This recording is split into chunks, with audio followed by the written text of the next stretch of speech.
반갑습니다. 다코TV의 다코스입니다. 네. 오늘 제가 여러분들과 같이 이야기 나눌 주제는요. 혹시나 이 질문에 답할 수 없으면 그 아파트 절대로 투자하면 안 된다. 절대로 섣불리 그 아파트 투자해서는 절대 안 된다. 한 번 더 신중하게 파악을 하시고 제가 생각할 때는 이 질문에 꼭 답을 반드시 하셔야만 여러분들이 아파트 투자에 확신을 가지시고 투자를 할 수 있는 것이 아닌가 이런 생각을 해보면서 바로 관련 주제로 바로 들어가도록 하겠습니다. 이런 질문이죠. 혹시 제가 이렇게 누구한테 질문할 수 있겠죠. A라는 사람이 있다면 혹시 너 그 아파트 투자하려 하는데 혹시나 너 그 아파트 전체적으로 관련돼서 각 층별이 있겠죠. 아파트 단지 내에서도 여러분들 아시겠지만 금액이 다 다르죠. 탑층도 있고 저층 1층, 2층부터 시작해서 중간층 동 자체도 다 다를 것이고 단지 내에서도 요즘에 보시면 로얄동이 따로 있고 또 조금 약간 그 해당 아파트 똑같은 단지 내에서도 약간 금액대가 낮은 단지가 있고 또 향도 중요하죠. 여러분들 남향이 가장 선호할 것이고 남서향, 남동향, 동향, 북향, 북서향 이런 순으로 가겠죠. 그래서 그 층별로 각 RR층이라 그러죠. 요즘에 로얄동, 로얄층 이런 식으로 얘기가 나오는데 로얄층, 로얄동 기준으로 해서 매매가가 평균적으로 얼마 정도 지금 호가라든지 나와 있는지, 그리고 수리한 거 대비해서 이렇게 기본집이면 얼마, 그 다음에 수리가 됐다면 얼마, 그리고 수리 자체도 한 2년 전에 됐는지 5년 전에 됐는지 전혀 모르죠. 그러면 수리가 됐다면 또 관련해서 평당 얼마 정도 수리비를 계산해서 이 정도 호가가 기본집에 비해서 그 수리한 집은 이 정도 올라가 있다. 관련해서 한 이 정도 평균적인 금액은 내가 그 아파트 단지에 빠삭하게 파악을 하고 있어야 된다는 것이죠. A라는 단지에 내가 알아보니까 지금 로얄동 로얄층에 있는 그 아파트 현재 매매가는 얼마야. 대신에 수리했으면 조금 더 호가가 올라가서 이 정도 되고 기본집이라면 이 정도 돼. 이 정도는 파악을 하고 있어야 된다는 것이죠. 그리고 남향은 보통 이 정도 선이고 거기보다 약간 향이 이렇게 선호가 약간 떨어지는 남동향, 남서향 이게 싫어하는 게 아니고 남향보다는 남동향, 남서향이 있겠지만 물론 이제 그 남동향, 남서향의 조망권이라 그러죠. 뭔가 엄청난 강의 조망권이 있다든지 엄청난 조망권이 있다는 걸 일단 그런 특수한 경우를 배제하고 전체적으로 봤을 때는 평균적으로 남향을 가장 선호하기 때문에 남향 그건 대체적으로 얼마 정도 한다. 그리고 거기보다 떨어지는 남서향, 남동향은 어느 정도 한다. 그리고 제일 호가가 떨어질 수밖에 없는 선호도가 좀 떨어진다는 얘기죠. 동향은 이 정도 된다. 이 정도 최소한 내가 투자한 아파트 대비해서 각 평형별로 알고 있어야 되겠죠. 그리고 또 중요한 건 무엇이겠습니까, 여러분들? 네이버 부동산이라든지 주변에 이제 부동산 보셔가지고 해당 아파트 단지에 33평 매물은 지금 어느 정도 나와 있고 23평 매물은 어느 정도 나와 있는데 매매 물량은 몇 개, 전세 물량은 몇 개, 이게 여러분들 빠삭하게 나와야 된다는 것이죠. 이것도 모르고 그냥 해볼까 이것이 아니고 주기적으로 계속적으로 체크를 하셔가지고 매매 물량이 계속적으로 쌓이는 상태인지 또는 매매 물량이 이제 저 밑에 금매부터 해서 소진이 점점 되면서 점점 이제 없어지는 거죠. 이 물건 자체가 없어지면서 점점 호가는 올라가죠. 어제의 호가가 오늘의 실거래가가 되고 이런 식으로 계속적으로 금액이 올라가는 그런 상태인지 아니면 반대로 호가는 떨어지지 않는데 지금 집주인분들이 내놓는 호가죠. 그것은 떨어지지 않는데 매물이 계속적으로 개수가 늘어나는 지역인가? 그 아파트 단지가? 그럼 이건 무엇이겠습니까, 여러분들? 자꾸 물건을 왜 자꾸 집주인들이 내놓으려 하는데 매매 수요는 없다는 것이죠. 그러면 과연 여기가 앞으로 상승할 여력이 그 앞에 제가 방금 설명해 드렸던 계속적으로 이 금매부터 해서 점점 매물 개수가 소진되고 거래 완료가 뜨면서 없어지는 단지보다는 여기가 앞으로 매매가 상승이라든지 수요 자체가 계속적으로 늘어나지는 않을 것 같다는 예상은 우리가 하고 들어가야 된다는 것이죠. 그리고 반대로 전세는 어떻습니까, 여러분들? 제가 앞전에도 말씀드렸지만 매매가는 현재 가치 플러스 미래 가치, 이 아파트가 어느 정도 계속적으로 올라갈 것이라는 것이 반영되어 있는 금액이지만 여러분들 전세 사시면서 전세가가 오를 것이야, 앞으로 미래 가치가 있을 것이야 라고 여러분들 들어가시지는 않지 않습니까? 현재 2년 정도의 거래를 하고 내가 집주인분 또 임대인분에게 이런 얼마의 전세 금액을 주고 나서 충분하게 임대할 만한 임대라는 게 무엇인가? 그냥 나중에 2년 살고 내가 다시 그 돈을 받고 나온다는 것이죠. 한 2년 정도 내가 임대할 가치가 있겠다. 현재 가치란 말이죠. 전세가.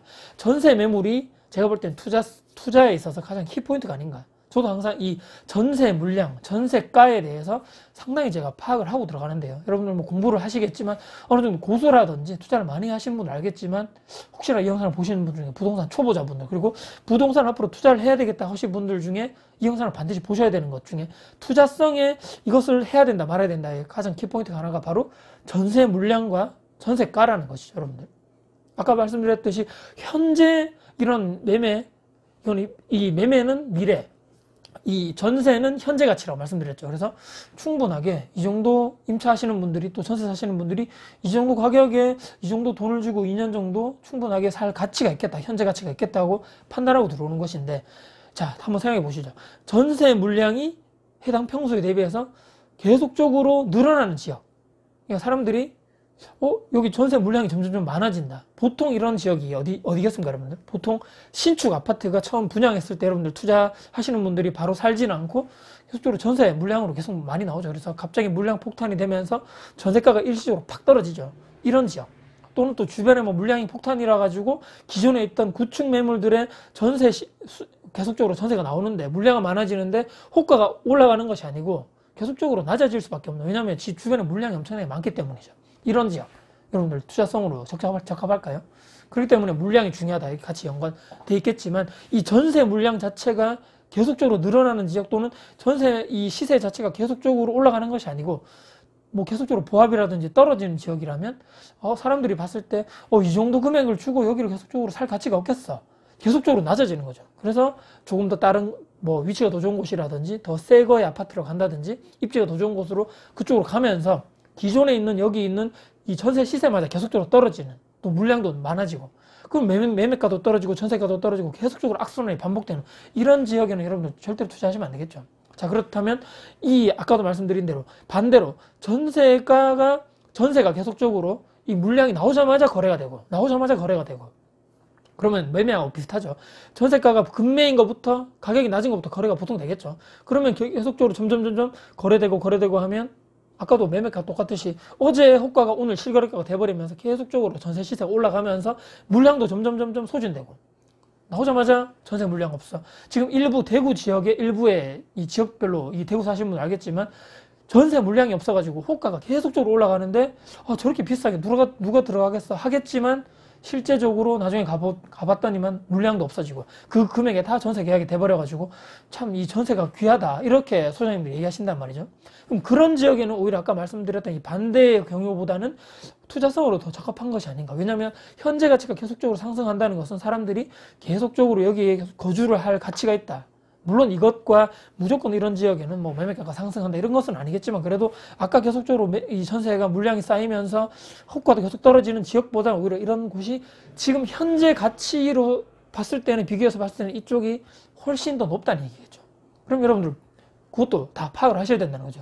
지금 내가 투자를 하는 곳에 지금 아까 전에 뭐 그 단지 자체의 뭐 매물 개수라든지 동층 뭐 이렇게 뭐 향별로 다 계산해서 대충 어느 정도 평균적인 금액을 내가 다 빠삭하게 알고 있다면 플러스 해가지고 더 중요한 것이 매매가, 매매 물량, 전세 물량 이것도 파악하는 것도 중요하지만 주기적으로 계속적으로 관찰하셔가지고 매매 물량이 계속적으로 쌓이는 건지 아니면 계속적으로 소진되는 건지 전세도 전세 물량이 계속적으로 쌓이는 상태인지 아니면 소진되면서 전세 호가가 계속적으로 올라가면서 실거래가까지 같이 올라가면서 추후에 매매가까지 밀어주는 현상이 발생하는 지역인지 아니면 앞으로 그럴 가치가 충분하게 있다는 것인지는 충분히 우리가 파악하고 이 투자를 하셔야 된다는 거죠. 물론 이제 손품으로 모든 게 해결될 수 없습니다. 계속적으로 최소한의 내가 알아볼 수 있는 것을 다 알아보시고 현장에 가셔야 되는 거죠. 계속적으로 현장 가셔가지고 부동산 소장님들 만나셔가지고 분위기도 느껴보시고 그 주변에 진짜 계속적으로 발전 가치가 있는지 계속적으로 이 앞으로 매매가 상승 또 전세가 상승이 계속적으로 일어날 확률이 높은지 앞으로 또 물량이 계속적으로 없다면 수요는 있는데 물량이 부족한 현상 때문에 계속적으로 올라가는 것이 아닌가 이런 쪽에 투자를 해야 되겠죠. 자, 그리고 마지막으로 내가 투자할 이런 단지의 모든 것이 이런 정도 내가 어느 정도 한 뭐 몇 주 정도 분석해서 다 파악을 해서 나는 이 아파트 단지에 거의 막 빠삭하게 알고 있어. 누가 툭 쳐가지고 물어보면 야 33평 로얄층 그 동네 뭐 그 단지 얼마야? 바로바로 탁탁 나올 수 있을 정도로 다 됐습니다. 자, 그러면 여기서 끝이 아니고 조금 더 우리가 투자자로서 한 단계 더 나아가려면 조금 더 확실하게 하려면 그 아파트 단지 주변에 있는 아파트 있죠. 주변에 비슷한 연식에 있는 한 경쟁자라고 해야 되나요? 뭐 입주도 비슷하고 연식도 비슷하고 그런 단지 한뭐 대여섯 개, 많게는 10개 정도에 쭉 한번 알아보셔야 되겠죠. 여러분들 공부를 해가지고 내가 부동산 투자를 해서 보통 1,000만 원, 2,000만 원만 벌어도 에이 뭐 그거 보려고 하겠지만 여러분들 제가 항상 말씀드리죠. 우리 직장인들 회사 다니시면서 여러분들 적금으로 과연 한 달에 100만 원 이상 하시는 분들이 많을까요? 자, 100만 원을 해도 1년에 1,200만 원입니다. 여러분들. 자, 그렇다면 내가 정말 1, 2주간 또는 한 달간 빠삭하게 이 동네, 이 아파트 단지, 또 주변 단지까지 빠삭하게 내가 파악을 해서 실제 딱 금매라고 생각해서 딱 투자를 해서 1년 뒤, 2년 뒤에 1,000만 원, 2,000만 원 여러분들 소액 투자가 뭐 소액으로 투자해서 소액으로 뭐 1,000만 원 투자해서 1,000만 원 수익이 났다. 여러분들 수익률 100% 아닌가요? 이렇게 해야지만 여러분들이 투자에 대해서 아 그거 보려고 뭐 그런 개고생하냐 이렇게 생각하지 마시고 이 생각 마인드 자체를 완전히 바꾸셔야 됩니다. 소액으로 투자했으면 소액으로 버는 게 정상 아닙니까 여러분들? 그게 그 이상이 버는 것은 욕심이겠죠. 그렇기 때문에 내가 지금 주변에 있는 아파트 단지까지 아까 말씀드렸던 뭐 동향층별로 또는 매매 개수, 전세 개수, 또 호가가 계속적으로 올라가는지 떨어지는지 그 뭐 계속적으로 이런 매물 개수가 자체가 또 올라가는지 떨어지는지 이런 것도 빠삭하게 파악하신다면 여러분들 투자하실 때 점점점 불확실성이 줄어들면서 아 나는 여기를 투자해야 되겠어. 늦으면 안 되겠어. 또는 아 여기는 안 되겠어. 계속적으로 매물이 쌓이고 있어. 호가는 계속 떨어지고 전세 물량도 너무 많아. 매매 물량도 너무 많아. 여기는 안 되겠어. 파악이 되지 않겠습니까 여러분들? 그렇기 때문에 내가 공부하고 내가 기준을 삼아가지고 나의 원칙을 따라가지고 투자를 하는 것이 여러분들 나중에 실력도 계속적으로 올라가겠죠. 그렇기 때문에 여러분들 투자를 하실 때 반드시 이 질문에 답을 스스로 던져보시고 반드시 이 질문에 답을 하실 줄 알아야만 투자를 결정하시고 실전 투자를 하시기를 간곡하게 부탁드리겠습니다. 저도 그렇게 할 것이고 지금 부동산 다마고치 하는 제 친구에게도 같은 방향으로 계속적으로 알려주고 있기 때문에 여러분들도 이렇게 하심이 제가 생각할 때는 옳지 않겠는가. 또 특히 부동산 초보자분들은 이런 식으로 투자를 스스로 원칙을 서서히 만드시면서 내공과 지식을 쌓으시는 여러분들이 되셨으면 하는 바람에서 영상을 마무리하도록 하겠습니다. 오늘도 혹시 여러분들 영상 도움 되셨습니까? 혹시나 영상 도움 되셨다면 구독, 좋아요, 알림 설정 그리고 이 영상이 혹시라도 주변 지인분들께 공유 가치가 있다고 생각되시면 주변 분들께 널리 영상 공유 부탁드리겠습니다. 그게 아주 큰 힘이 될 것 같고요. 다음에 여러분들께 도움될 수 있는 영상 가지고 찾아뵐 것을 약속드리면서 영상 마무리하도록 하겠습니다. 지금까지 다코TV의 다코였습니다. 감사합니다.